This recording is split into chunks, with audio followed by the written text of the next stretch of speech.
Good evening, everyone. My name is Joy Marie Mackenzie Lewis, and I am thrilled to be your host as we count down to the best virtual celebration you will attend all year, the International Center for Journalists Tribute to Journalists 2020.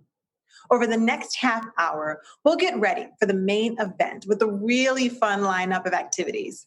Talented New Yorker cartoonist Liza Donnelly is going to make a drawing especially for us, while she tells us how she came to follow in the footsteps of cartoonists like Herb Block and Gary Trudeau. We'll take a close look at the amazing National Geographic photos that are up for auction tonight. You've got to get one. And you'll learn how to make the International Journalist cocktail from renowned spirits and cocktail expert Derek Brown. He's going to become my best friend, I can tell. You can see on this screen the ingredients you'll need. Hopefully, you followed ICFJ on Twitter, Facebook, and Instagram beforehand and stocked up.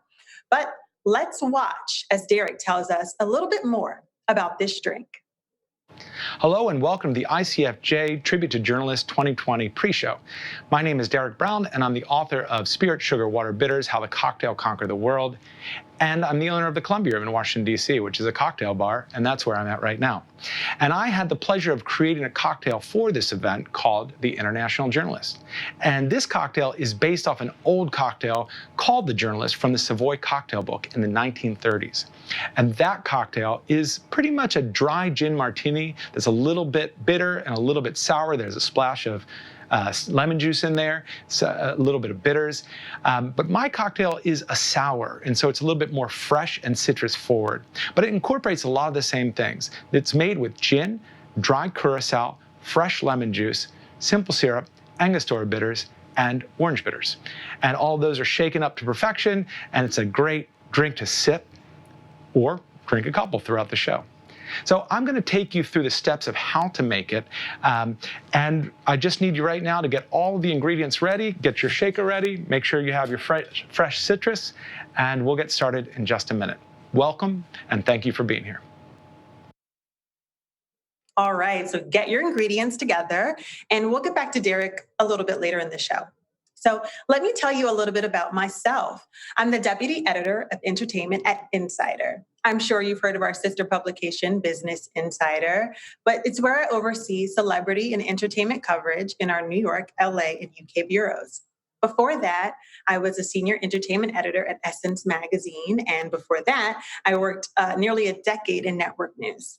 Now, you might be wondering why I'm hosting this event for ICFJ. Well, I got my start here.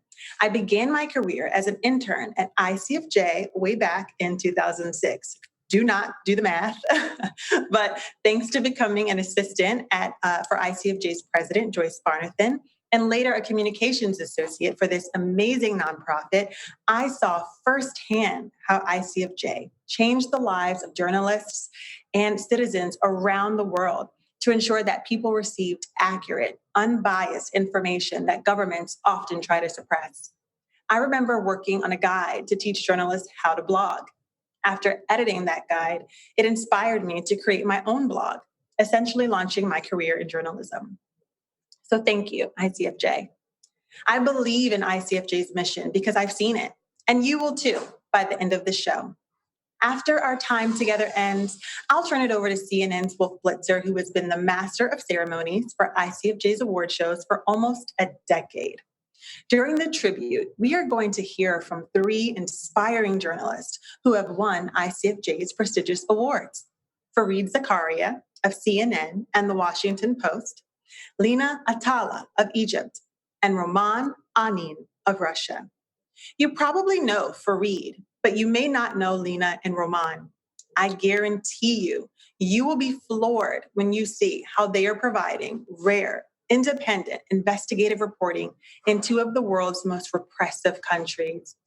And shout out to all of you out there who have gathered online at watch parties to take in the festivities. Everyone from ICFJ board members to participants in our programs from Latin America to the Middle East. They've all gathered here to celebrate tonight. We can't be together in person this year, but it's really fun to attend an event like this with your friends and colleagues online. Now, the advantage of being online is that many of you are able to attend ICFJ's award show from the very first time, from wherever you may happen to be. So if this is your very first ICFJ award show, welcome. You are going to have a great time. Whether you're watching solo or with a big group of socially distanced friends, we want to hear from you. Tweet us using the hashtag ICFJ Awards, and we'll post it on the social wall that you see here. Let everyone know where you're partying and why you're watching. I can see, I can't read the name because I'm blind, but it says it's today. It's going to be a great event at 10 p.m. hashtag ICFJ Awards. So thank you for tweeting and watching with us. Also, please do check out our digital program for a message from ICFJ's president, biographies, and our speakers and award winners, and so much more. Now let's get back to the fun. I am a big fan of The New Yorker. I love plunging into it every single week. And I must admit, however, that the first thing I do is, you guessed it, I check out the cartoons. So raise your hand if you do that too. So I know that I'm not alone. Okay, I see you out there digitally. We're really, really lucky that one of the best New Yorker cartoonists, Liza Donnelly, is a huge fan of ICFJ. And she has been live drawing its awards event in Washington for many years. This year, we get to go behind the scenes with Liza and watch how she makes her drawings and why she's so passionate about this work. Please welcome, from her drawing studio in New York, Liza Donnelly. Hi, everyone. I'm Liza Donnelly, cartoonist for The New Yorker and other publications. I wanted to tell you a bit about why I'm so passionate about cartoons while I draw you a cartoon. As a high school student in Washington, D.C. during Watergate, I looked up to journalists. However, it was really the cartoonists that I was paying close attention to. I was already drawing cartoons. At that time, the Washington Post's Herb Block helped bring Nixon's resignation with his powerful daily cartoons. His depiction of Tricky Dick cut to the essence of what was happening. In the strip Doonesbury, Gary Trudeau regularly skewered politicians and our involvement in the Vietnam War. He made it more personal, drawing attention to our racism and xenophobia. There have been other notable cartoonists who furthered change in our country. Thomas Nast brought down New York City's boss Tweed by visually alerting us to the corruption of Tammany Hall. Lesser-known cartoonists such as Lou Rogers, Rose O'Neill, drew cartoons to further women's suffrage and exposed wrongful stereotypes. Contemporary cartoonists Ann Telnis, Jim Moran, Jeff Danziger, Jen Sorensen, Keith Knight, and many others continually hold our politicians accountable with their pens. The New Yorker magazine, mostly known for its cartoons about culture, has a history of political cartoons. When you see yourself in a cartoon, it may elicit laughter, but it also may elicit reflection. And change often comes from that cultural behavior and from within ourselves. And the New Yorker cartoon is masterful at being a mirror. Editorial cartoonists are essential journalists. We see this clearly around the world. Some cartoonists find they can only speak through images. Sadly, cartoonists get under the skin of those they attack, and then they are threatened, injured, or murdered. Imagery can be swift and succinct at transmitting ideas across borders with hopeful and powerful ideas, often without words. My international colleagues are tenacious, passionate, and incredibly talented at showing us what we really feel. What editorial cartoonists do is crucial. People around the world often do not take the time to read or cannot read an article, but none of us can look away from a cartoon. Through this form of journalism, we can learn about what is happening, and we can better understand what's going on the ground, often from those cartoonists that are living that reality. And we can learn what they really think of us. We must preserve freedom of expression for cartoonists. What we do as journalists is to show our common humanity. We expose wrongs, offer hope, and show us who we are, often while we are laughing. That was so amazing, Liza. It's so true. I can never turn away from a cartoon. During our tribute event, you'll see Liza's drawings of Wolf, Fareed, and other key people from the award show. And now you can see Liza's drawing of me. I love it. I want that for my home office. I'm definitely going to frame it. Thank you so much, Liza. Now, here's some great news. You too can get a cartoon drawn by Liza of yourself or anyone else you choose. All you have to do is make a bid, following the instructions on your screen. If you win, you'll send Liza a few pictures of yourself or someone you love, and she'll draw a cartoon worthy of being published in the New Yorker. Don't miss this chance. Please put in your bid right now. If you're just joining us, we are counting down the minutes to ICFJ's Tribute to Journalists 2020. Let's take a look at the countdown clock to see how much time. All right, 16 minutes and 21 seconds to go. I'm excited. I know that you guys are too, because for 36 years, ICFJ has played such an important role in helping journalists, more than 150,000 in almost every country. This year, ICFJ's role has been more important than ever, as journalists around the world have struggled to become experts on complicated scientific information while also combating the spreading of falsehoods. And ICFJ has been the leading organization helping them do just that. That would not be possible without sponsors like the ones you can see on your screen right now.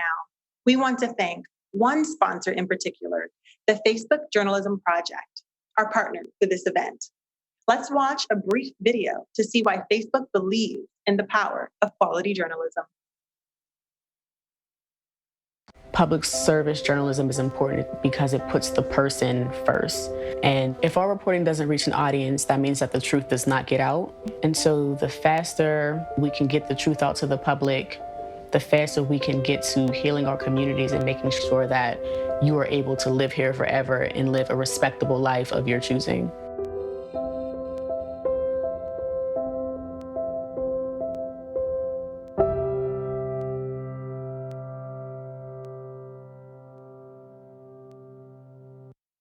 Thank you for that support. Now, let's take a look at a few of the 20 amazing National Geographic photographs that ICFJ has made available for auction tonight. This collection is called Visions and Visionaries, the World Through the Eyes of National Geographic Photographers. These photos capture indelible moments in history, as well as gorgeous and whimsical scenes of nature and man-made wonders. This is one of my favorites, featuring two icons, Nelson Mandela and Michelle Obama, in a photo by White House photographer Samantha Appleton. On their first solo trip to Africa, the First Lady and her two daughters met the anti-apartheid legend when he was 92 years old. She said, according to Politico, "You cannot imagine how important your legacy is to who I am, to who my husband is. I just said, thank you, thank you, thank you." That is so powerful. You've probably seen countless pictures of Mount Rushmore, but I doubt you've ever seen this view. Workers carving the face of Abraham Lincoln in 1937. Photographer Charles D. Emery spent 14 years documenting work on the monument, often dangling off ropes and scaffolding with heavy equipment. National Geographic is renowned for its nature photography, and we have lots of stunning examples of that too. This one is one of my favorites. Two penguin chicks interacting in Antarctica. I do wonder what the right is trying to say. Listen to me or something. Place a bid right now. Photographer David Dubillet is known for his stunning underwater photography. This shot demonstrates the grace of spotted eagle rays in the Northern Mariana Islands.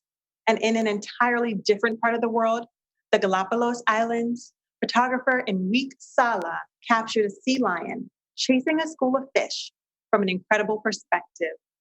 Sala became a National Geographic explorer in residence, and he talked to Ecuador's president about the need to protect marine life. After that talk, the president announced a new marine sanctuary in the Galapagos. Whoa, tongue twister. Any of the photos would look stunning as a backdrop for your home office, especially for all the Zoom calls we're on, and it would make it an outstanding gift to someone that you care about. You'll be supporting an organization that advances quality journalism worldwide, and your gift is partially tax deductible. The bidding for photos starts at $500 and increases by increments of $250. You can see instructions on how to bid on the screen. All of the proceeds go to supporting ICFJ's vital work. Please take some time to explore the gallery and choose a photo you love the most. The auction will remain open until 10 p.m. Eastern today.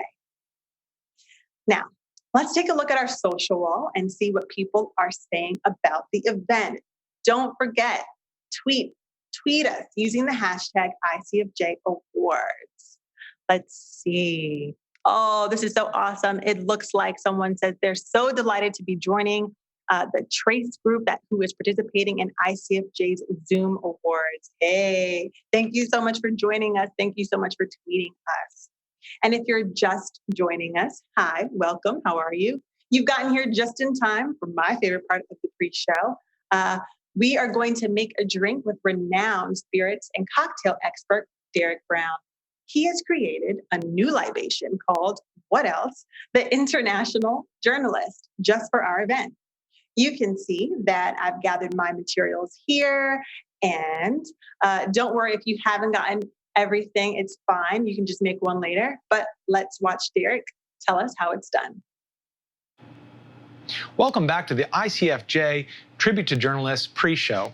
My name is Derek Brown, and I am going to take you through the steps of a cocktail I created called the International Journalist. And I created that cocktail specifically for this event so that you can sip it now, or if you'd like, you can bookmark this and come back to it later and make the drink. What I need you to do is just, if you're going to make it along with me, to get the ingredients together. So you're going to need gin, dry curacao, fresh lemons or lemon juice, simple syrup, orange bitters, and Angostura bitters. Put that together right now in front of you, which we call mise en place when we're making cocktails, and get your shaker ready. If you don't have a shaker like this is called a Boston shaker. It's 2 cups that fit together. If you have a cobbler shaker, which is the 3 tiers, and you've got a little built-in strainer and cap on top, that's fine too. And if you don't even have a shaker, you can take 2 cups and pour one back and forth. That's kind of the old way that they used to do it before some genius invented the shaker. So I'm going to go ahead and take you through the steps right now. You also need a measuring device. This is called a jigger. If you don't have that, just do your best to count it out or to eyeball it. We're going to start with 1.5 ounces of gin. So I'm going to pour that into the jigger. And if you notice, I haven't added any ice yet. So sometimes people add the ice first. You really don't want to add the ice first, because as soon as you do that, the clock starts ticking and that ice starts to kind of dilute and chill the drink. It's sort of like once you put something in the oven, it starts going. So you can't go back and kind of like crack an egg and beat it into it. So once you put the ice, it's over. You've started the drink. So we're going to go ahead and just build it in the cocktail shaker first. I'm going to take a 1/2 ounce of the dry curacao. Then I'm going to squeeze a little lemon juice. So for the lemon juice, you need fresh lemons. So that's kind of key to it. And I'm going to use this juice press, but you could certainly, if you just have a fork and a bowl, you can press the fork into the lemon to break the cells, to kind of get the juice out of it. This is, of course, much easier. And I'm going to get 3/4 of an ounce of lemon. And this half gave me almost 1/2 ounce. So it kind of depends on what lemon you have, what type of year, what time of year, basically, how much juice you're going to get. So this turns out that 1 lemon gets me exactly 3/4 of an ounce. So I'll pour that in there. Next, I'm going to add a 1/4 ounce of simple syrup. Now, if you like things on the sweeter side, or the converse of that, you don't like things too tart, you can add up to a 1/2 ounce of simple syrup. And simple syrup is just equal parts sugar and water boiled until all of the crystals are dissolved. So it's very easy to make. I'm going to use a 1/4 ounce because I like this one to be really nice and bright and fresh. So I'm pouring all of that into the shaker.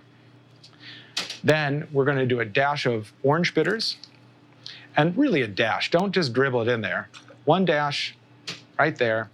And then I'm going to do a dash of aromatic bitters. And bitters are great because they add all this texture and flavor to the drink. So you want to make sure to add those in there. If you didn't have the bitters, this drink would still be delicious. But this adds like a layer to it that I think really makes it a great cocktail. So I've got all the ingredients in there. I'm going to review them for you right now. 1.5 ounces of gin, half ounce of dry curacao, 3/4 ounce of lemon juice, 1/4 ounce of simple syrup, dash of Angostura bitters, dash of orange bitters, and that's your cocktail. So I'm going to grab some ice now and start shaking.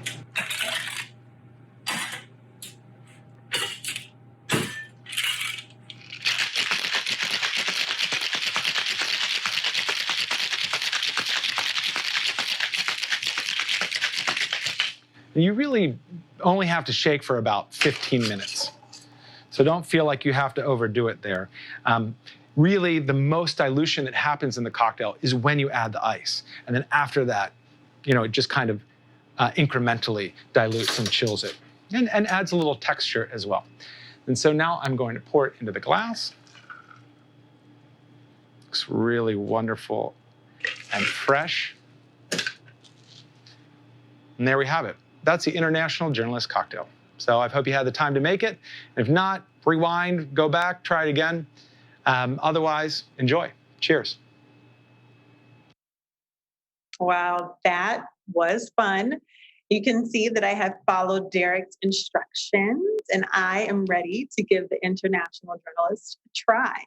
If you made one, let's get ready to have a toast. If you didn't, just grab whatever libations or refreshments you have lying around.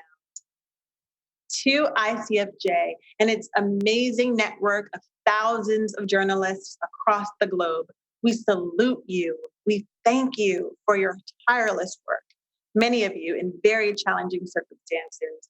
Cheers, salud, gambe, sante to you. That really is I made mine a little strong, but so delicious. Thank you, Derek. I'm going to set that aside so I can finish, so I can get you ready for the main show. But have you bid in the photo auction yet? What are you waiting for? Now is the time. Let's take a look at some more photos that you can own while helping ICFJ's mission at the very same time.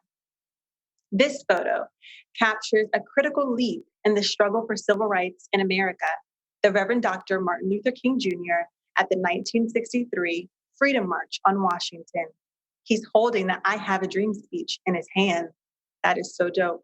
Award-winning photojournalist James P. Blair, who was a staff photographer at National Geographic from 1962 to 1994, took this image of King on this historic day. This elegant photo is by Alfred Eisenstadt, who was famous for his photo of a sailor kissing a woman in Times Square at the end of World War II. His shot from 1932 brings to life the intensity of Paris Opera House ballerinas who are listening to the ballet master in a rehearsal of Swan Lake. Finally, here are two iconic shots of the American West. This photo by Keith Lazinski of three riders in the Montana mountains at sunset is just so perfectly composed. And wildlife photographer Charlie Hamilton James captured these spectacular herds on the Winter Range and the National Elk Refuge in Jackson Home, Wyoming. The refuge serves as a habitat for endangered species. We've shown you just some of the photos available that you could own or give as gifts. I'm sure the receiver would be so appreciative. But please do explore the gallery to see all of the photos available. Once again, the instructions are on the screen on how to make a bid. The auction will be open until 10 p.m. Eastern tonight. So be sure to place your bid now because you don't want to miss a minute of this event that's just about to start. Don't forget that you can also bid on having New Yorker cartoonist Liza Donnelly create a custom drawing of you or anyone else that you choose. You can bid on that in the gallery too. I also want to urge you to make a donation to ICFJ. I believe so much in this organization that really nurtured me professionally as a journalist. ICFJ is doing that for tens of thousands around the world. But ICFJ doesn't just help journalists. It also helps citizens and societies as a whole. When a journalist, helped by ICFJ, exposes corruption, governments become more transparent. When a journalist, helped by ICFJ, educates the public about COVID-19 disinformation, people become less susceptible to the disease. When a journalist, helped by ICFJ, learns how to build a sustainable news outlet that reports on Indigenous communities, people who never before had a voice suddenly find officials paying attention to them. If you believe, as I do, that journalists can change the world for the better, please make a donation to ICFJ. You can see how to do that on your screen right now. Every donation, no matter the size, will help ICFJ fulfill its essential mission. Well, I can't believe it, but we've come to the end of our pre-show. It has been such a pleasure to be with you tonight. You definitely do not want to tune out now. We are about to start the main event, ICFJ's Tribute to Journalists 2020. Don't forget, let everyone know where you are and how much fun you're having by tweeting us using the hashtag ICFJ Awards. Let's take a look at the countdown clock and see how many seconds away we are. All right. Oh my gosh, only 46 seconds. That is so exciting. Once again, thank you so much for your time. My name is Joy Marie McKenzie, and I am thrilled to turn the event over to Wolf Blitzer, live from CNN in Washington.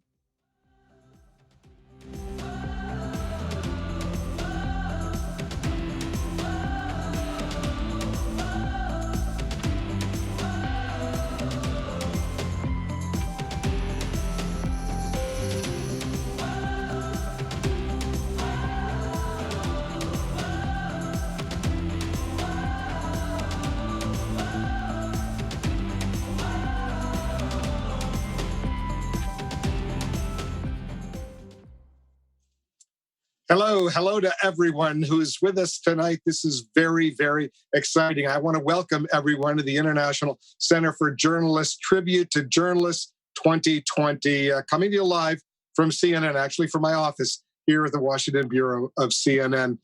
Since 2012, it's been my privilege, and it's really been a privilege, to MC this historic, important event honoring the bravery, the tenacity, the integrity of so many outstanding journalists. To start, we'd like to take a moment, though, first to wish President Trump and the First Lady Melania Trump and all those suffering right now from COVID-19 a speedy, speedy recovery. This has been a year unlike any other. ICFJ's work is more important, I must say, than ever. It's helping tens of thousands of journalists better cover the COVID-19 pandemic, and for most of us, the story that is emerging of our lifetimes. And our event will be unlike any other in ICFJ's history as well. We're holding it online, as you can see, for the first time, and that means many, many more people, fortunately, will be able to be with us a lot more than ever before. You'll also be able, by the way, to participate in ways never possible before. You can post to our social wall and be part of the event.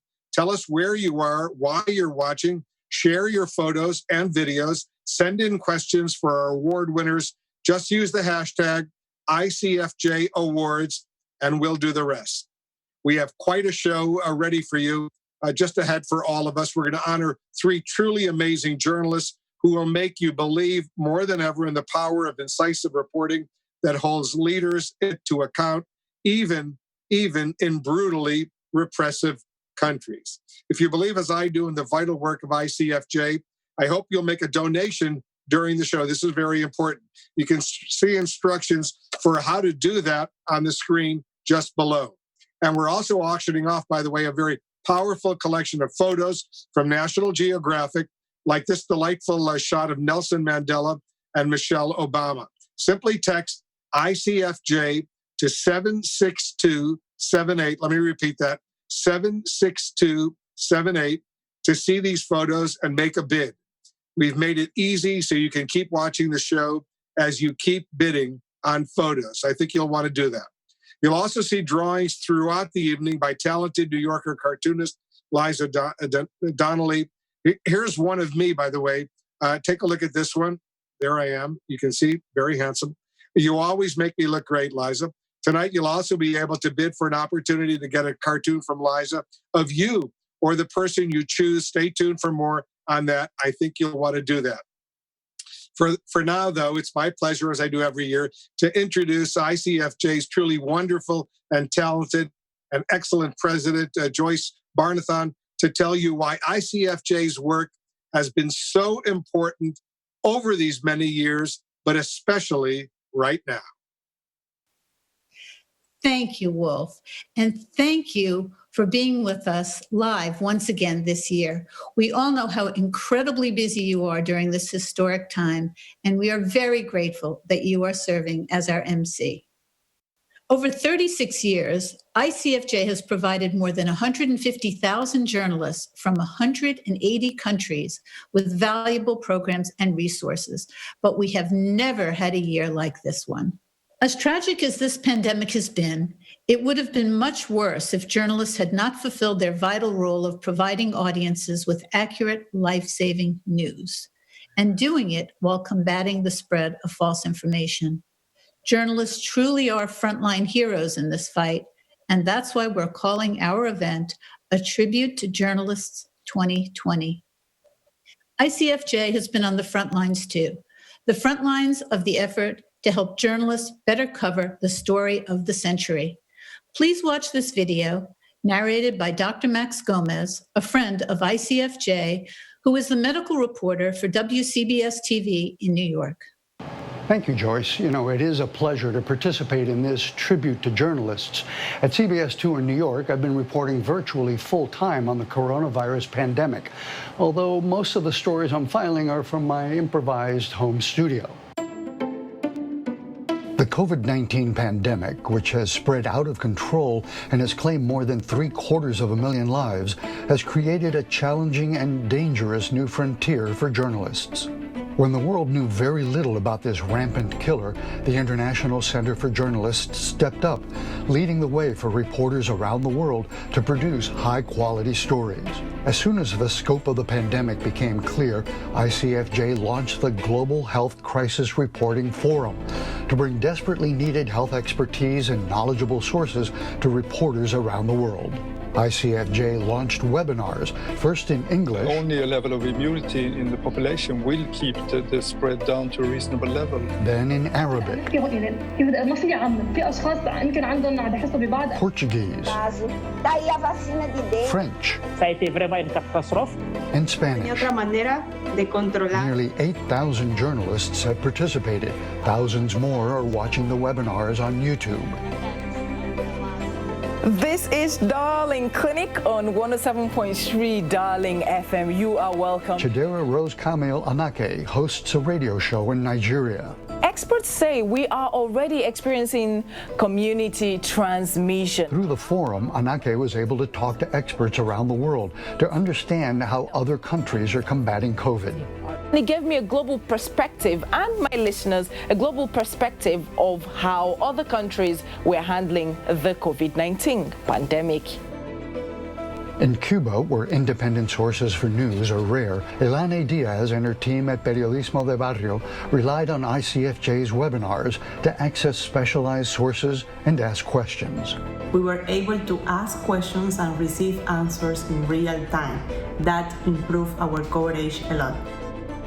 Gina Moore also relied on the forum when she wrote an article for The New Yorker showing how African nations are teaching the West how to fight the coronavirus. There was a special attention to women experts and experts of color, not just the usual scientists that we call from all of the institutions in London, Washington, and New York.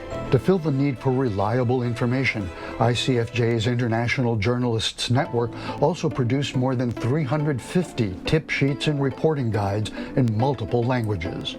The COVID-19 pandemic is the story of a lifetime for many journalists, and during the greatest health threat of this generation, ICFJ is giving journalists the tools they need to deliver stories that can save lives.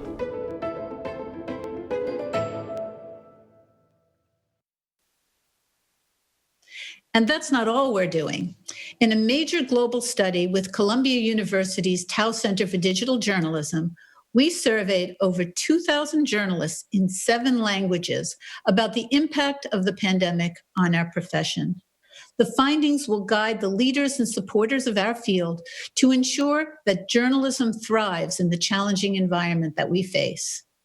ICFJ knows that it takes a journalist to change the world.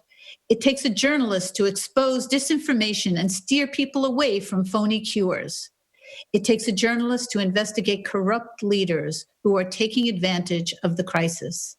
It takes a journalist to highlight inequities and bring desperately needed resources to vulnerable communities. Our next speaker, I'm pleased to introduce the president and CEO of the John S. and James L. Knight Foundation, Alberto Ibargüen, one of ICFJ's most steadfast supporters. Hello, everyone. For more than 30 years, Knight Foundation has consistently supported ICFJ, investing $50 million, including support for the Knight International Journalism Fellowship Program that has had a profound impact on newsrooms and journalists throughout the world. When digital technology began transforming the field, ICFJ recruited Knight Fellows who developed and taught the evolution of a modern newsroom from data journalism to cybersecurity. When the media models began to fail, ICFJ Knight Fellows helped news outlets from Latin America to India to develop strategies to keep their independent journalism alive. And now, with a pandemic raging across the globe, ICFJ Fellows have pivoted again. They're helping journalists on 5 continents to better cover the health crisis, inform their communities, and expose abuses. In Latin America, for example, Knight Fellow Fabiola Torres created the website Salud con Lupa, Health Under a Magnifying Glass, just before the pandemic broke out. And if that isn't timing, I don't know what is. Now she's leading a team of reporting fellows in 10 countries to cover the evolving health story, the pandemic's toll on indigenous healthcare workers, and the way corrupt officials are exploiting the crisis to line their own pockets. Thanks to Fabiola's team and the information they produced, the government of El Salvador has fired a high-level corrupt official.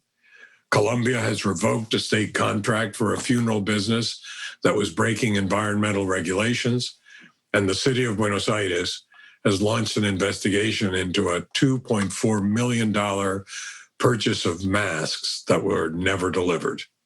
And Fabiola is just one of the many Knight Fellows helping journalists during this crisis, from Brazil to Kenya, from Jordan to India. In addition, Knight Foundation is proud to support the Knight International Journalism Awards. Recipients of the award produce pioneering news reports, often despite tremendous challenge, and they have significant impact in their countries. The 2020 Knight International Journalism Award winner is Lina Atala from Egypt, one of the world's most difficult countries for independent journalism. On her website, Madame Masser, she and her team have shown a commitment to truth, verifiable content relevant to Egyptian life today. Their website has been blocked by government. They have been detained and released again and again, and they have come back to do it again. She wrote about one such abduction this way. In the police truck, my colleagues Rana Mamdou, Mohammed Hamama, and myself were handcuffed to each other. We used the tight physical connection to press on each other's hands, a gesture of, it will be fine, it will be okay. They are, in their own words, prisoners of love of the truth, of their community, of the craft of journalism, as you'll see in this video, narrated by CBS This Morning co-host Anthony Mason. Greetings to all the friends of ICFJ out there. I've had the honor of narrating ICFJ award winners' videos since 2006, and I'm delighted to tell you now about a fearless editor in a country where independent journalism can lead to jail time or worse. Lina Atalla works on the dangerous front lines of investigative reporting in Egypt, earning a reputation as the muckraker of the Arab world. Our priorities of focus is basically these issues that the authorities don't want us to talk about in the first place, so issues that are completely blacked out. We have been working pretty much in isolation in this time, and that adds to our sense of responsibility. In a country that often treats journalism as a crime, Atalla chose it as her calling. In her 16 years of reporting, she's covered tumultuous events, including the 2011 revolution, which forced President Hosni Mubarak from power. She was managing editor of the Egypt Independent when it was shut down by the owners in 2013. So she launched her own online newspaper, Mada Masr. It's become a leader in independent journalism and a consistent thorn in the side of the Egyptian government. Mada Masr's reporters have investigated the embezzlement of funds to pay for the Mubarak family's mansions, and a massive agricultural project that helped companies, not people. They work under constant threat of arrest. Atalla was most recently detained in May while interviewing the mother of a political prisoner. Released 24 hours later, she was right back at work. Every time we come out of these incidents, it adds to the fear, but it adds to the determination at the same time. Authorities have tried to silence her by blocking the Mada Masr website, but Atalla continues publishing on alternate sites and social media, risking her life to stand against political censorship. Even though we're always described as courageous and brave and all that, that doesn't remove the fact that we're fearful a lot of the times, that we feel that what we're doing can land us in very difficult circumstances.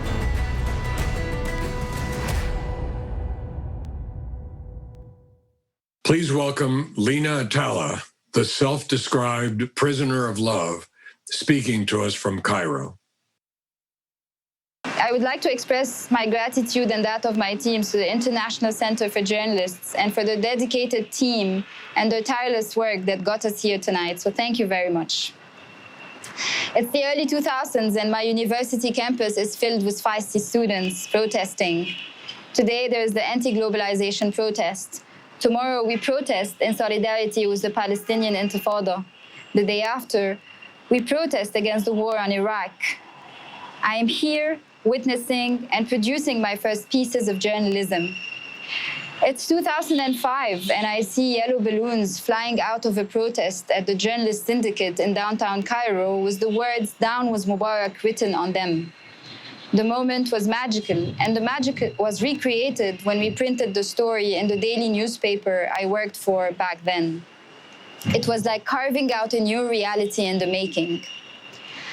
I have been in the labor of journalism since 2002 for moments like these, moments when we can carve out new realities in the making, realities that emanate from our ability to desire and to imagine.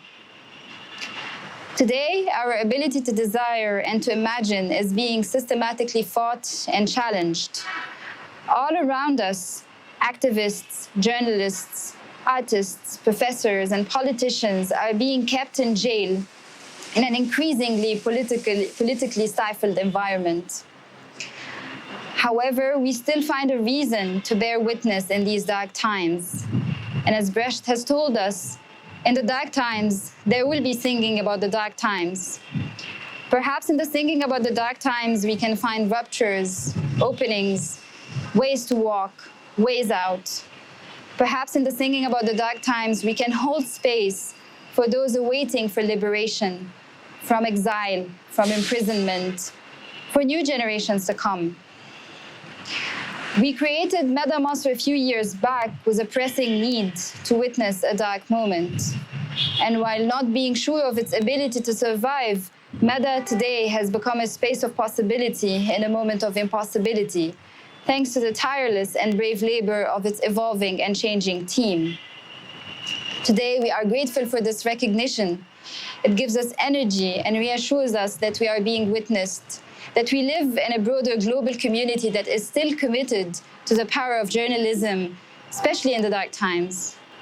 Today, we are also grateful for everyone who's reading us, for everyone who's caring and supporting us, for everyone who's inspiring us in our community of family and friends, partners, and broader audience. And today, we ask you to stay with us, as our work only gains meaning when planted in community. Thank you very much. And thank you very much, Lena. Congratulations to you. Job well done. We appreciate certainly your determination to keep independent journalism alive in Egypt. And I want to add that just a couple of weeks ago, Lena, by the way, was named one of Time Magazine's 100 most influential people in the world. Alberta will be back in a moment to introduce our next winner. But remember to keep posting your comments, photos on our social wall. Let's see if we can see another one. Here's one. ICFJ awards go to Lena Talla of Badabasser in Egypt, who is being honored for amazing courage to do real investigative journalism for more than 16 years. You can see a lot of the other comments we're getting right now. ICFJ brings together, as you know, a truly unparalleled network of journalists around the world, many of whom are watching us right now. Let's take a closer look at some of the faces of ICFJ. Hello, I'm Sharmeen Ubaid Chinoy. My start in journalism came in a library in Karachi, Pakistan, where Knight Fellow Arnold Zeitlund taught me and others how to conduct interviews and do tough investigative pieces and much more. I went on to become a documentary filmmaker, winning 2 Academy Awards for films that show how women and children in Pakistan are routinely victimized in senseless violence. I also won the ICFJ's International Journalism Award in 2017, and I'm proud to be part of ICFJ's global network. It takes a journalist, a world of them, to keep us informed, educated, and prepared. ICFJ is giving journalists the skills to cover the most pressing issues of the day. Almost 8,500 journalists and growing participate in ICFJ's Pandemic Reporting Forum. Brazil was hit hard by the pandemic. More than ever, information saves lives. And with ICFJ support, I've been able to offer knowledge and tools to more than 1,000 journalists from here and other Portuguese-speaking countries as well to help fight disinformation and keep the audiences healthy. Investigative journalists on ICFJ's programs are rooting out corruption. My colleagues and I have been able to expose widespread corruption and human rights abuse in Venezuela despite many obstacles.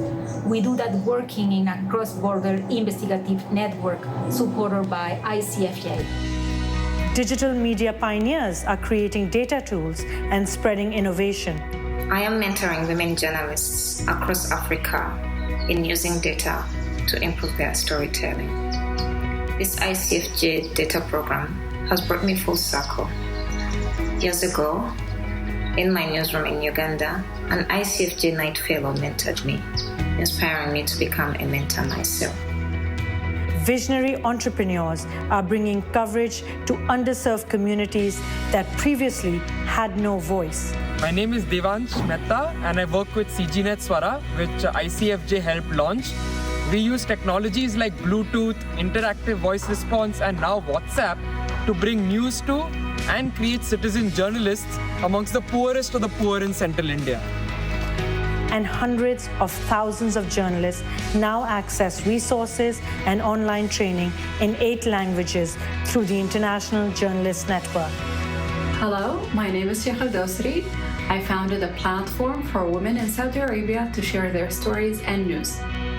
With the help of IGNet mentors, I was able to reach and empower more women and make my platform stronger financially. Individually, these journalists take great risks to speak truth to power. Together, tens of thousands strong, they are changing the world. We are changing the world. All of us in ICFJ's network are grateful to those of you watching for your support. We could not do our work without you.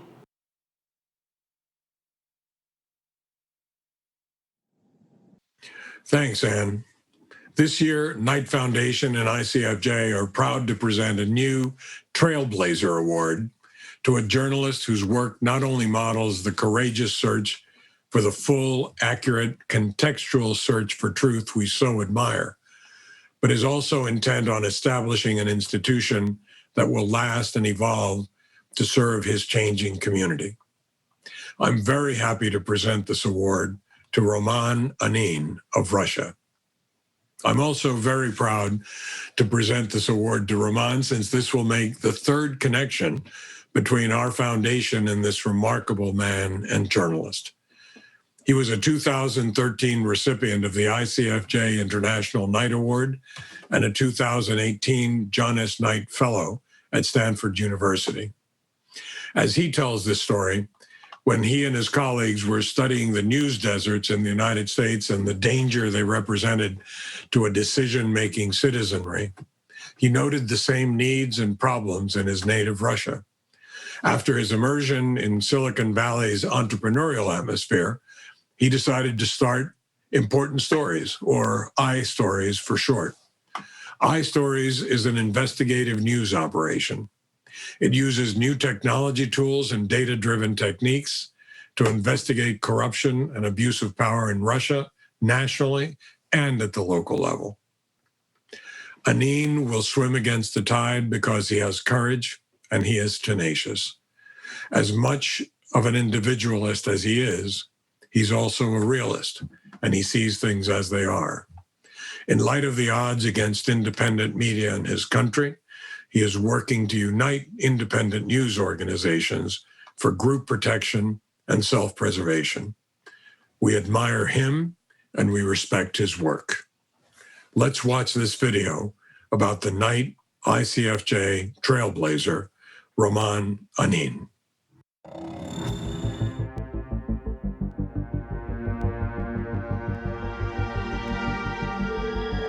My name is Roman Anin. I'm the founder of iStories, an investigative media in Russia.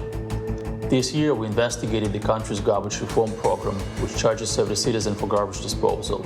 Масштаб и степень запущенности мусорной проблемы в России действительно поражают. We learned that associates of President Putin secured lucrative state contracts without any competition. Instead, their companies got the maximum amount allowed. And despite the high cost, the program has not been effective. We also worked with the Organized Crime and Corruption Reporting Project to look into the effectiveness of rapid COVID-19 tests that were supposedly made in the Netherlands. But reporters of OCRP found that these tests were really made in China and produced many false negatives and false positives. But despite our findings, Russia still continues to purchase these tests. I started out as a sports reporter, but after the death of my colleague, Anna Politkovskaya, I realized that there are much more important things to cover in my country than sports: corruption, organized crime, and I decided to become an investigative reporter myself. Being a journalist in Russia can be very dangerous, but I do it because I love my job. I love solving investigative puzzles. And I also think it's important to cover crimes committed by authorities, even if there is no any official reaction by the law enforcement, which is often the case in Russia. Times are changing, and you never know when your story can make an impact. I love to tackle complex financial investigations, and I was among the journalists who worked on the Panama Papers. My investigation showed that one of the closest friends of Vladimir Putin, the godfather of his daughter, was at the center of a network that hid about $2 billion from the Russian state banks in shell offshore companies. I won the ICFJ's Knight Award back in 2013, and that helped me to promote the stories that I investigated to a broader international audience. It helped me to get new media partners and to improve our collaborative approach to stories. I also believe that it helped me to get to Stanford, where I completed a fellowship last year. Through iStories, I want to showcase the real heroes, people who stand up corruption and repression in Russia.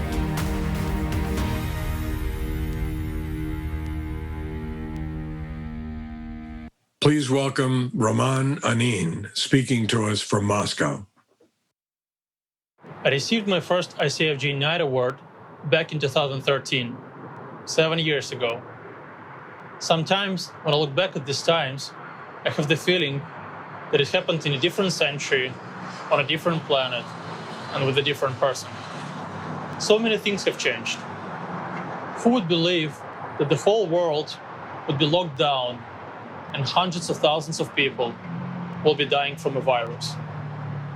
Who would believe that the United States, which called itself the fortress of democracy, would vote for Trump? Who would believe that Russia, the country where I live, the country which I love, will start a war against its brotherhood country, Ukraine, the place where my family comes from, the country where I spent some of the best moments in my childhood. And thousands of people would die, and the whole villages where I used to go fishing would disappear under the missiles of the Russian rocket systems. And who would believe that the officers of the Russian military would be traveling all around the world with deadly warfare agents and poisoning those whom the Kremlin considers its enemies?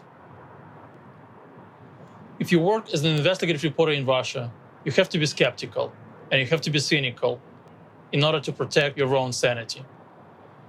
You have to believe that the worst is still ahead in order to delude yourself and make believe that the present is not that bad. But I can tell you, even Russian investigative reporters, with their cynicism, couldn't have believed 7 years ago that the world would go crazy by 2020.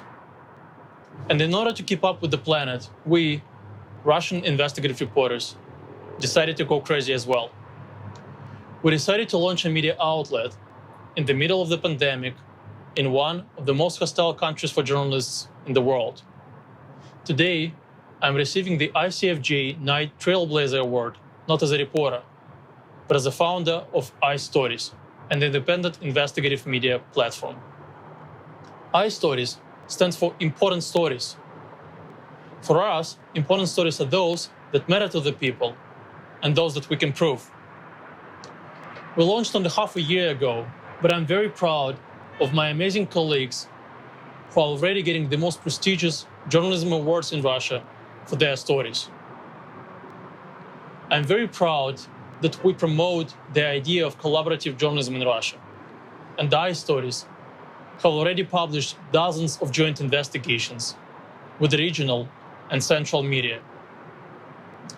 I am very proud that iStories is becoming not only the platform where you can read stories, but it also shares tools, techniques, code, and everything we know that younger generations of reporters can use our knowledge to improve their own reporting. All of this wouldn't be possible without my crazy and brave colleagues who believed in this crazy idea from the very beginning. But not only them. iStories wouldn't be possible without the support from the Organized Crime and Corruption Reporting Project and its crazy founders, Drew Sullivan and Paul Ratto. I am proud to be part of this amazing and probably the best media network of investigative journalism in the world.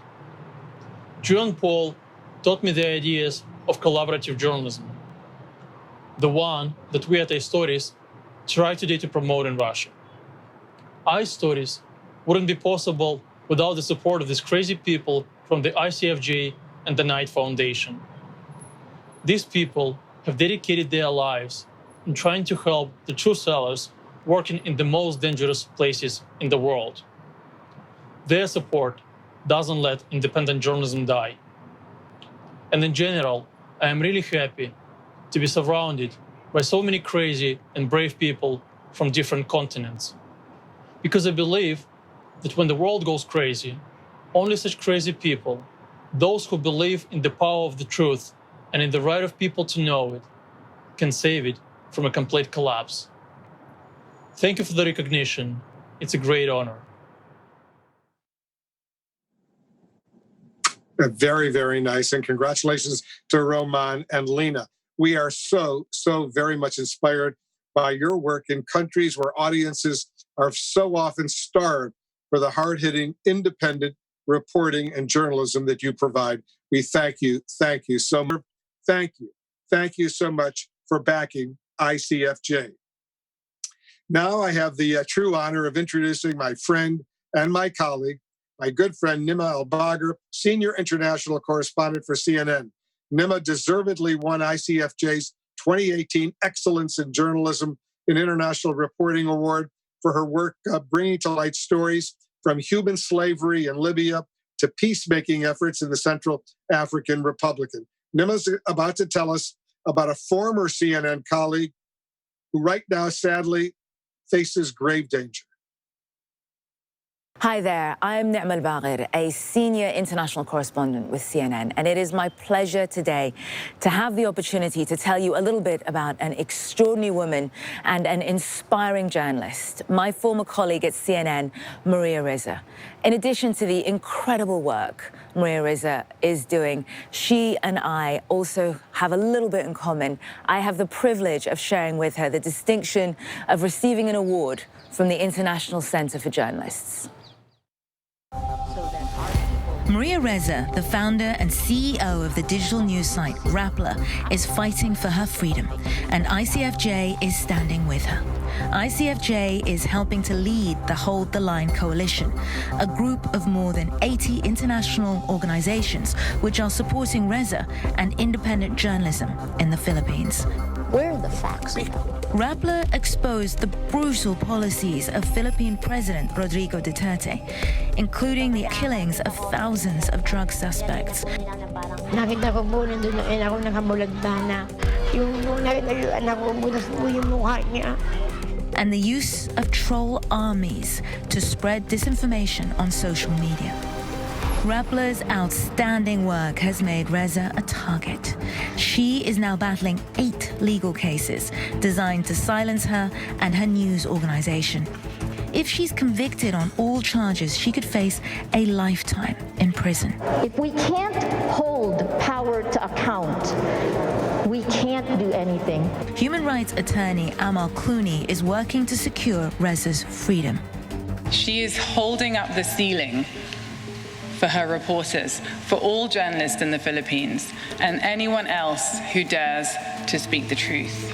Her fearless reporting has also sparked death threats and smear campaigns. ICFJ honored Ressa in 2018 for bravely shining a light on Duterte's human rights abuses, and ICFJ stands with her now as she fights to hold the line for independent journalism. What are we going to do? We have to hold the line every step of the way.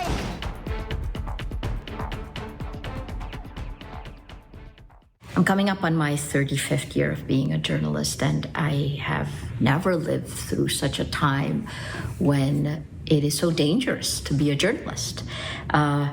Thank you so much to the Hold the Line Coalition for helping us hold the line, for helping us shine the light, and to ICFJ for all that you do, for everything you have done for us in Rappler. Thank you.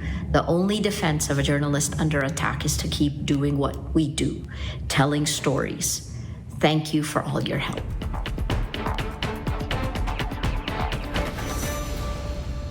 Our next guest represents an organization that certainly has become synonymous with world-class photography. Please welcome Whitney Johnson, Vice President of Visuals and Immersive Experiences at National Geographic, to tell you how you can own a beautiful, truly historic photo from their unparalleled archive. It's a pleasure to join this event honoring outstanding journalists like Lena, Roman, and Farid. Like them, photojournalists play a vital role in shaping how we perceive the world. At National Geographic, we believe that images have the power to do more than inspire and entertain us. They enable us to see the world more clearly and to understand it in ways that words alone cannot. Thank you. It's a great honor for me to be with you tonight. Dow Jones and News Corp are proud to support ICFJ in a series of initiatives, including its major effort this year, the Global Health Crisis Reporting Forum. At Dow Jones and News Corp, we are committed to bringing the information that matters most to the public when and where they need it every day. It's a personal honor for me to present the ICFJ Founders Award, given to a journalist with a long-time commitment to the highest standards of the profession. The ICFJ Founders Award is named in honor of the 3 visionary men who launched this organization back in 1984. Tom Winship, editor of the Boston Globe, Jim Ewing, publisher of the Keene Sentinel in New Hampshire, and George Krimsky, AP correspondent and editor for 16 years. They felt a strong need to support colleagues overseas, particularly in countries with little tradition of a free press. Out of their beliefs, ICFJ was born as an organization run by journalists for journalists. This year, I'm pleased to present the ICFJ Founders Award to Fareed Zakaria. In a normal year, we count on Fareed to help us make sense of the most important issues of the day. In a tumultuous year like this one, we rely on his penetrating interviews and insightful commentary more than ever. As a host of Fareed Zakaria GPS on CNN, and as a columnist in the Washington Post, Fareed gives us razor-sharp analysis of everything from a presidential election, unlike any we've ever seen, to the constantly changing state of U.S. relations with allies and adversaries alike. Please welcome again Anthony Mason of CBS This Morning to tell us more about a journalist who embodies the journalistic ideals of ICFJ's beloved founders. ICFJ's Founders Award has gone to such media luminaries as Christiane Amanpour, Leslie Stahl, and Marty Baron. This year's winner fits perfectly in that elite company. Fareed Zakaria has helped Americans make sense of complex global issues for nearly 3 decades with thoughtful insights and penetrating questions. It doesn't seem that personal dynamics matter that much with Donald Trump. I think it does matter. Your approval rating is now at 14%. Why not resign? In recent news-paced years, he dissected the Brexit debate. Britain, famous for its prudence, propriety, and punctuality, is suddenly looking like a banana republic. And Russian election interference, for which he produced a CNN special examining Vladimir Putin's rise to power.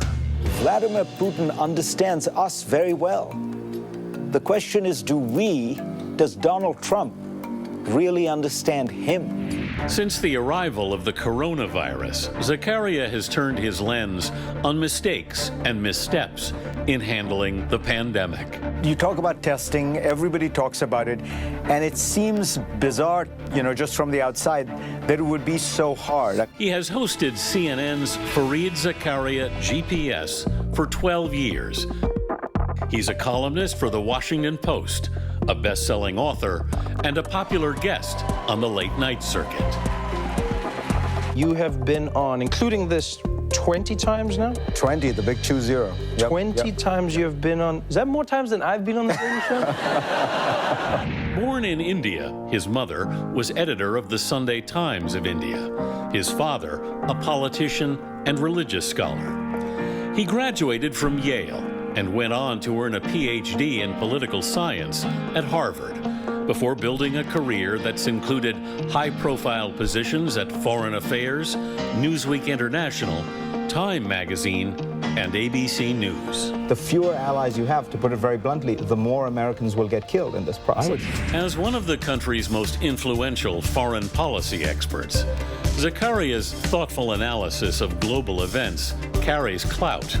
With his clear-eyed perspective on the world's thought leaders, Fareed Zakaria has become one himself.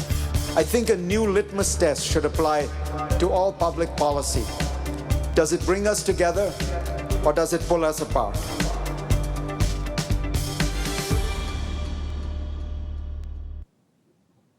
Please welcome Fareed Zakaria, who's joining us live.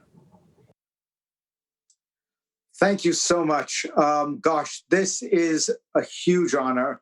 I can't tell you how honored I am.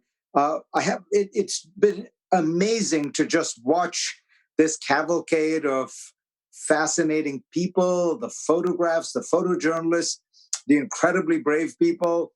I've been a fan of ICFJ's forever.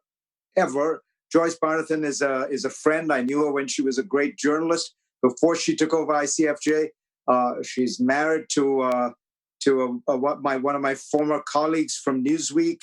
To have Wolf here emceeing the whole thing. I'm really, I'm stunned and in awe. I have to confess, I'm mostly silenced almost by the other two nominees. And it raises a larger point. You know, I've often thought that people like me, American, particularly television journalists, but established journalists, we have it easy. We get to take awards like these and bask in this kind of glory.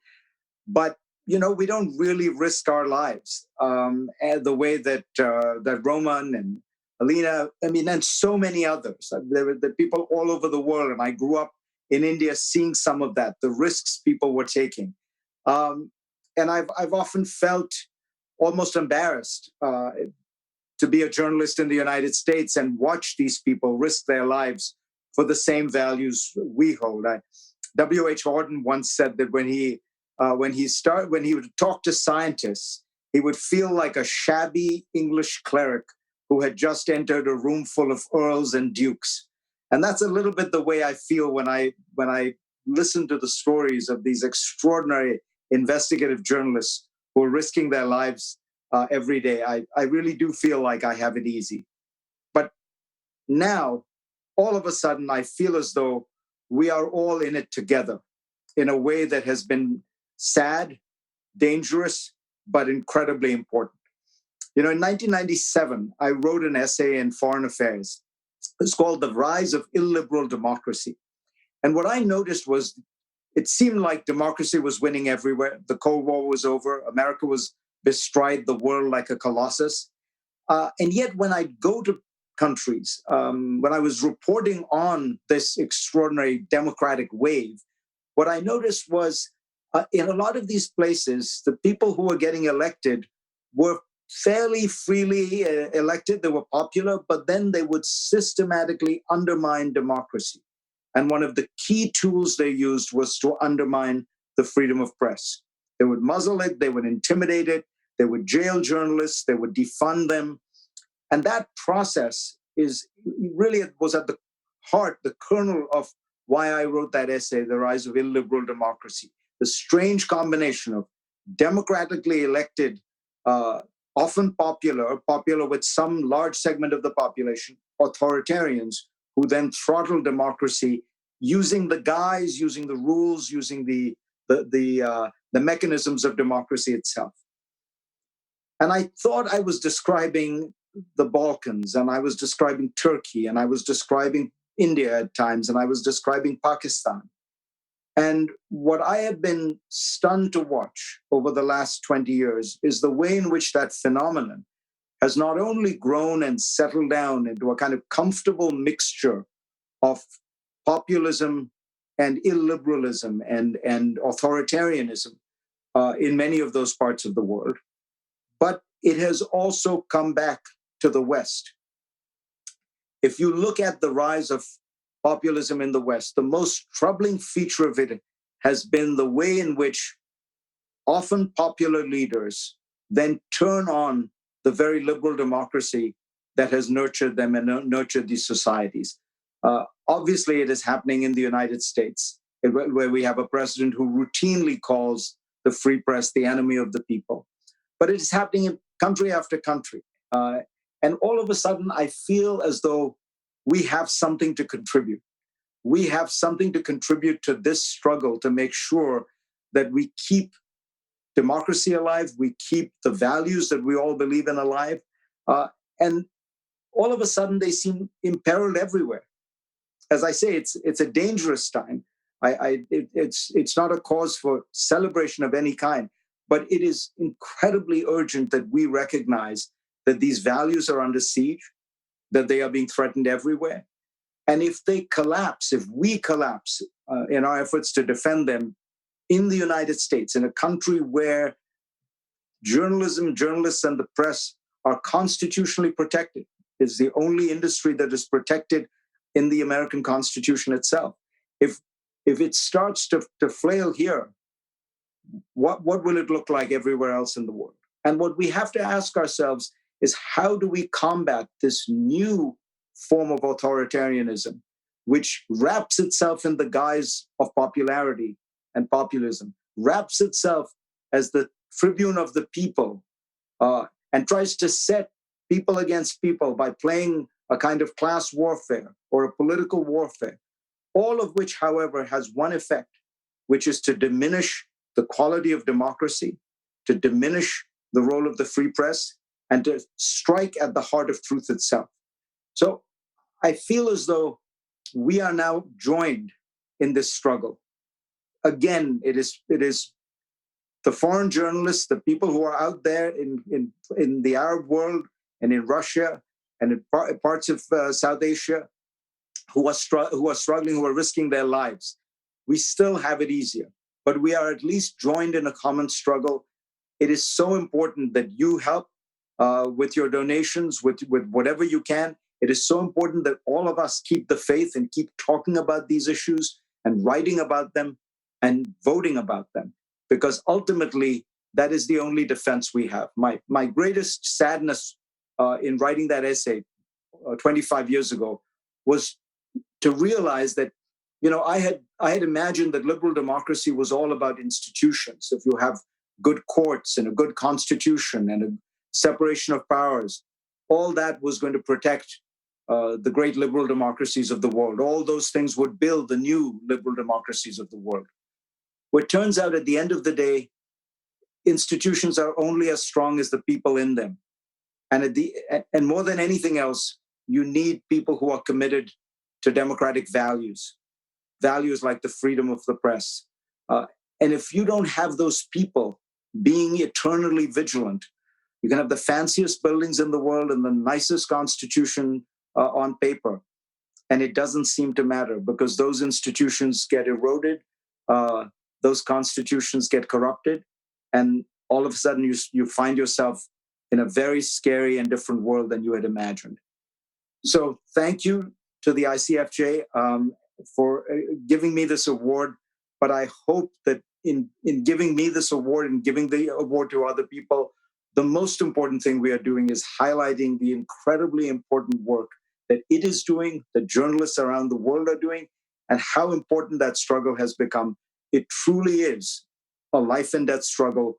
And what is at stake is liberal democracy itself. Thank you so much. Congratulations, Fareed. Very, very well-deserved. You really are an amazing journalist, and we're so proud that you're a member of our CNN family at the same time. Fareed and I are going to do some Q&A in just a minute or so. We've got some questions for Fareed. He's going to be joining me in what we tonight will call the Situation Zoom, and we'll have a good conversation. So stand by for that. I want to thank all of the folks who have donated to ICFJ tonight. And you can see, once again, some of the donations that have come in on your screen. It's not too late to give. Just follow the instructions on your screen. With journalism right now facing so many threats, your support helps ensure that people like all of those we've seen here tonight, all of those we are honoring here tonight, are able to keep doing their truly vital jobs. Finally, don't forget to keep sharing a view into your world by posting on our social wall. You can see some of the posts coming in right there. All right, so Fareed, you and I are going to do a little Q&A right now. It's been an incredible news year. Here are some questions for you. Let's go to the first question and give me your answer. How do you see the president's positive COVID-19 tests affecting the upcoming U.S. presidential election, which is less than a month away? Basically, it's bad for him. It's bad for him because it returns the subject, in my view, correctly, to COVID. Anything that brings us back to the pandemic is bad for Donald Trump because the American people have essentially made a decision that he has mishandled it. Frankly, rightly or wrongly, in my view, it's largely an accurate diagnosis. But if you look at the polls, that's pretty clear. And if you look at Trump's strategy, Donald Trump's election strategy has been to try to change the subject, to talk about Black Lives Matter, to talk about the dangers of violence in the suburbs, to talk about the law and order, by which he means law and disorder. And so all these are diversionary tactics. And by contracting COVID himself in what appears to be a somewhat irresponsible fashion at essentially a kind of super spreader event, it's difficult to change the subject as easily as he'd like to. So I think he was in any case not in great shape. I have always felt that Donald Trump was fundamentally quite unpopular. If you look at his disapproval rating, it's always been above 52%. And COVID reminds us of his greatest weakness, his handling of the pandemic. What will happen, Fareed, if the election is November 3rd and we don't have the results? It's close, and we don't have the results November 3rd, November 4th, November 5th. What do you think is going to happen?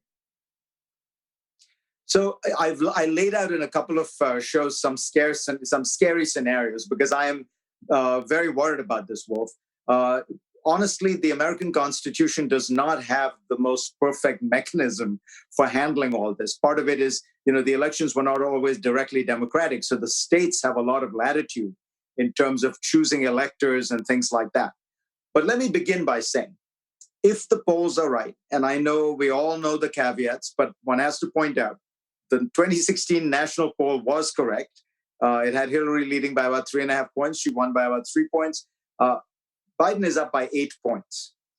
It is quite conceivable that this whole conversation will be moot because he will win big and early. But if he doesn't, and if the scenario you're describing unfolds, which is possible because Trump voters tend to vote in person and Biden voters seem to be voting mail-in, if that happens, again, the press has an important role. We have to educate the American public to understand it's not election day, it's election week. In point of fact, as you well know, Wolf, the states never certified the elections on election night. They did actually go through the counting, and there were sometimes recounts. It would often take a few days. Media organizations using statistical models call the election on election night. We just have to be very clear that that is not possible, that these states are too close to call. I think of you in some ways as the arbiter. You're going to be the guy who people will look to. And it's very important for us to maintain that accuracy. I think the system will hold. I think that Trump will try probably a lot of shenanigans. I think there will be lots of lawsuits.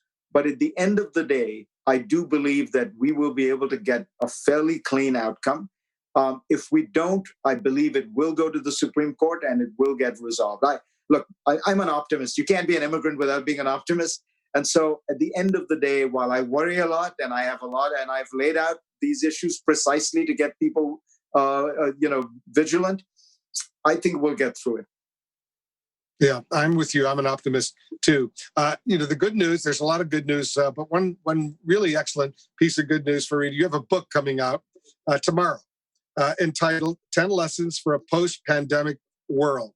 So how are our lives? Give us a little preview of this book, because I hope it's going to be a major, major bestseller. Give us a little preview how our lives are going to be different in this post-pandemic world. Well, if it becomes a bestseller, it all depends on whether I can get on the Situation Room with Wolf Blitzer. Well, you're in the Situation Zoom now. If you work really hard and play by the rules, maybe one day you'll be in the Situation Room. Look, the probably Lenin is supposed to once have said, I use this, but I have to confess, as a good journalist, I did try to check the quote. It's one of these quotes, it's too good to check. The way I put it in the book is, Lenin is supposed to have said that there are decades when nothing happens, and then there are weeks when decades happen. I think COVID-19 has been one of those weeks, metaphorically. Everything has accelerated. So much has happened. And the principal force has been acceleration. So think about digital life. We all knew we were moving in some way to some of these kinds of technologies. But we have now seen this massive acceleration. By the end of 2020, 1 billion people will have had visits with their doctor on Zoom or some such digital technology. This was something people thought would take 10 years to happen. Or if you look in geopolitics, we know that the United States and China have been drifting from a kind of collaborative relationship that they had, say, 20 years ago, to a more competitive, even antagonistic one. This has all gotten accelerated as a result of the pandemic. So if you're trying to understand the pandemic in very simple terms, it's the world has gone on fast forward right now. You know, a lot of the experts, the public health experts, don't believe this is going to be the last pandemic that we're going to have to go through. They think there are going to be more health pandemics down the road. Do you think we're going to do better handling the next one than we've done handling this one? I actually think that you'd imagine that we've learned our lessons, but I'm not sure. I think that there are things about the American healthcare system that make it particularly bad at handling these kind of public health epidemics. You know, we don't have universal care. So pockets of the population are left out from the start. Because of that lack of access, there are lots of people who worry about going into a hospital, going and getting tested, going and getting care because they worry that they can't afford it. All these kind of inequalities, which might have been okay, and I don't really think they were fine normally, but in a public health situation where no one is safe if everyone is not safe, it doesn't work at all. And there's a larger issue, Wolf, which is, you are right, we are going to see more of these. It is highly unlikely this is the last. And the reason is we are living a life in a very risky way that almost invites these it's almost a kind of nature's revenge. Think about the fires in California. Think about the hurricanes. Think about the droughts. And think about the pandemics. These are all happening because of a kind of careless, reckless way that we're living. I describe it in the book, and I talk about it as nature's revenge. We've got to start living more thoughtfully in a more sustainable way that allows human beings to flourish, but allows the planet to survive as well. One final question before I let you go, Fareed, and we're not going to let you go, but one final question, at least in this segment right now. If Biden does win the election, becomes the next president of the United States, is inaugurated on January 20th, 2021, as far as foreign policy is concerned, where do you see the country moving in a different direction than what we've seen over the past 4 years during the Trump administration? I think the single biggest shift will be to a re-embrace of America's allies. There's the strangest thing about Donald Trump is that he really doesn't like the world. He thinks that everyone's ripping the United States off, but he reserves his greatest hostility for America's historic allies, the countries that have fought in 70 years of American-led wars, whose soldiers have bled and died with Americans. You know, it's the British, the French, the Germans. He has a fine relationship with Putin. He has a good relationship with Modi. He has a good relationship with Erdogan. He loves the Crown Prince of Saudi Arabia. But it's our allies that he has found most distasteful. So I think you're going to see a re-embrace of America's historical mission and of its historical allies. Very important point indeed. Fareed, thank you very much. Truly valuable insight. Good luck with the new book. I'm predicting already a major bestseller. And certainly it's an honor to work with Fareed at CNN. We got a great team at CNN, and Fareed makes all of us so proud. I certainly look forward to his weekly commentaries in the Washington Post. I'm a regular viewer of his Sunday morning show, 10 a.m. Eastern, Fareed Zakaria GPS. If you don't watch it, you're missing a lot. You'll be a lot smarter after that hour than you were when you go into that hour. Now I want to thank you, Matt. Really, really important. And I'm thrilled to tell all of you that the generosity of our first virtual audience has had real world results. We have just raised, and I'll give you the number, $877,614. You see the sponsors there, all the individuals, $877,614. That is really, really impressive. I want to thank all the sponsors, thank everyone who made a contribution. The support will allow ICFJ to not only keep doing its vital work, but also to expand its offerings just when the need is greatest. And remember, you can continue to donate. You can continue to bid on photos. Don't forget about the custom Liza Donnelly cartoon. Until 10 p.m. Eastern time tonight, you will be notified soon if you won. I want to thank everyone who made this event possible. There are far too many people to thank by name, so please stick around to watch the closing credits. We're going to see you back here on November 9th, 2021, in person, I hope. In person. A virtual thing is okay. In person is a lot better. In the meantime, goodbye and thanks once again. I am so pleased that in this virtual event, we can recognize the amazing staff and interns at ICFJ who do so much to make our work such a success. I am truly proud of all of them. Here they are.